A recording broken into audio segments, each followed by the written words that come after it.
మోకాళ్ల మరియు నడుము నొప్పులకు చిన్న ఇంజెక్షన్ ద్వారా పరిష్కారం. డాక్టర్ ప్రకాష్ గుడిపూడి 18 సంవత్సరాల అనుభవం. సంప్రదించండి elite spine and pain management centre, Manikonda, Hyderabad.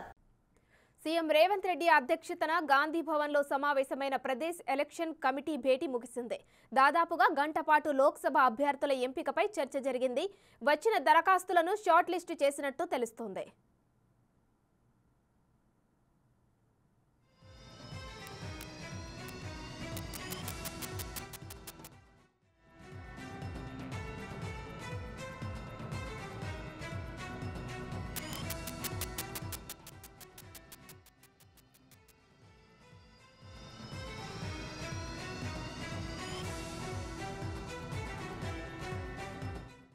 PEC మీటింగ్లో గైడ్ లైన్స్ డిస్కస్ చేసినాం. అందరికీ 300 అప్లికేషన్ వచ్చిన అప్లికేషన్ లిస్టు ఈచ్ పీఈసీ మెంబర్కు ఇవ్వడం జరిగింది. వాళ్ళు దానిలో మాకు ఉన్న ప్రియారిటీలు క్యాస్ట్ పరంగా, సామాజిక పరంగా, వినబిలిటీ క్రైటీరియా, క్యాస్ట్ క్రైటీరియా తీసుకుంటూ గెలిచే అభ్యర్థి టికెట్లు ఇవ్వడానికి రేపటిలోగా పీఈసీ మెంబర్లందరూ కూడా ఇస్తాం. తర్వాత దాన్ని సిఈసీలో, సిడబ్ల్యూసీలో పార్టీ హైకమాండ్ నిర్ణయిస్తాం. అవన్నీ కూడా మీకు చెప్పే విషయాలు కాదు, మీరు అడిగే విషయాలు కాదు. మాకున్న అప్లికేషన్ కానివ్వండి, అప్లికేషన్ పెట్టని వాళ్ళు కూడా ఎవరైనా గెలిచే క్యాండిడేట్ ఉంటే రాసేయమని చెప్పిన ఫైనల్ నిర్ణయం పార్టీ హైకమాండ్ ఏ ఎవరిని అభ్యర్థిని నిర్ణయించినా తప్పకుండా 12, 13 మినిమం సీట్లు గెలిపించాలని ప్రజలకు విజ్ఞప్తి చేస్తున్నాం. దానికంటే ముందే దాని తర్వాత మా ప్రోగ్రాం నల్గొండలో ఉంటుంది.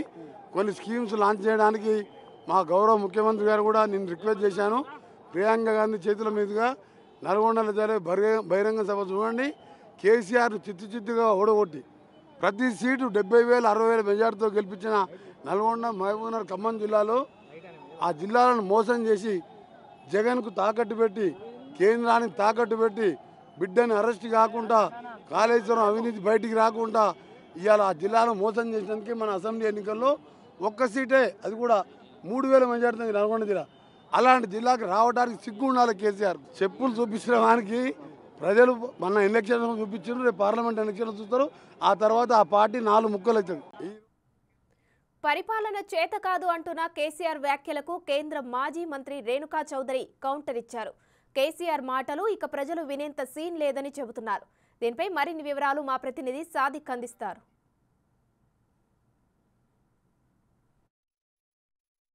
కేఆర్ఎంబీని కేంద్రం చేతిలో పెట్టలేదు, మీరు 2 నెలల్లో వచ్చి కేఆర్ఎంబీని కేంద్ర చేతిలో పెట్టినని కేసీఆర్ అంటున్నారు. మీరు పాలన చేత కావట్లేదని అనట్లేదు.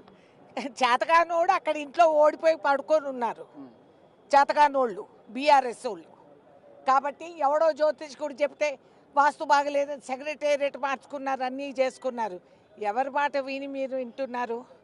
కేసీఆర్ చెప్పే మాటలు నమ్మే పరిస్థితి ఉందా ఇవాళ రోజు రాష్ట్రంలో? ఏది చేతకాకపోతే ఇరుసుకుపట్టం కాంగ్రెస్ పార్టీ మీద. ప్రజలు ఇచ్చిన తీర్పు ఇది. ఇప్పుడైనా బుద్ధి వస్తే నోరు మూసుకొని ఇంట్లో కూర్చోమనండి. ఇలాగే వాగుతూ పోతే ఒక్క సీటు కూడా వాళ్ళకి లోక్సభలో రాదు. అంటే మీరు కృష్ణా నదీ జలాల సంబంధించిన విషయంలో మీ ఖమ్మం జిల్లా నుంచి పోరాటాన్ని కొనసాగిస్తూ ఉంటున్నారు. కృష్ణా నదీ జలాల్ని తాకట్టు పెట్టింది కేసీఆర్. ప్రూఫ్తో పాటు చూపిస్తాం. ఏం మాట్లాడుతున్నారు?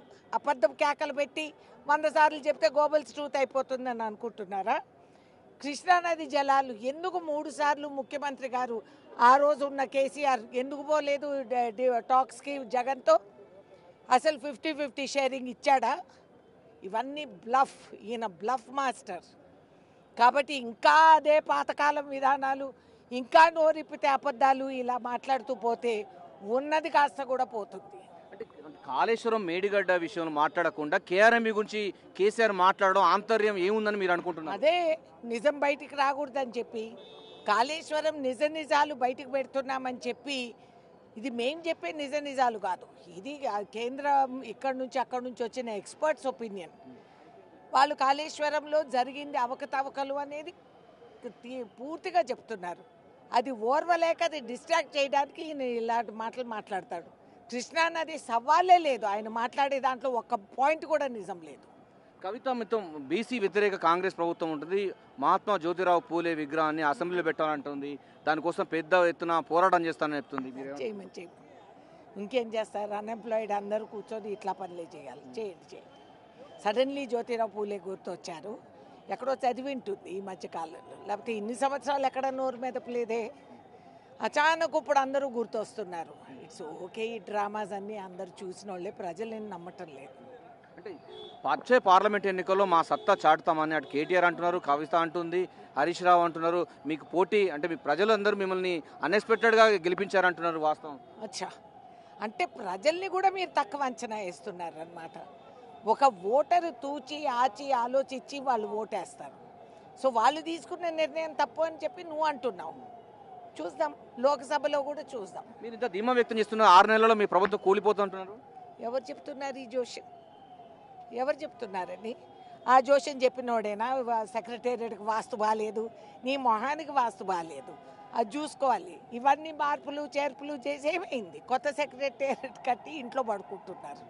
కాబట్టి ఈ జోష్యాలు చెప్పేవాళ్ళు ముందు వాళ్ళు జోష్యం చెప్పేవాడు గొంతు పీక నొక్కండి. వచ్చి పార్లమెంట్ ఎన్నికలు ఎక్కడి నుంచి పోటీ చేస్తున్నారు, మీరు ఎక్కడి నుంచి అప్లికేషన్ పెట్టుకున్నారు? ఇవాళ మేము అవేం డిస్కస్ చేయలేదు. మేమైతే ఖమ్మం జిల్లా నుంచి సోనియా గాంధీ గారిని ఆహ్వానించాము. కాబట్టి మేడం ఎస్ నో అని చెప్పే వరకు అక్కడ ఎవరు అభ్యర్థులు కాదు. నేను క్లియర్లీ చెప్తున్నాను.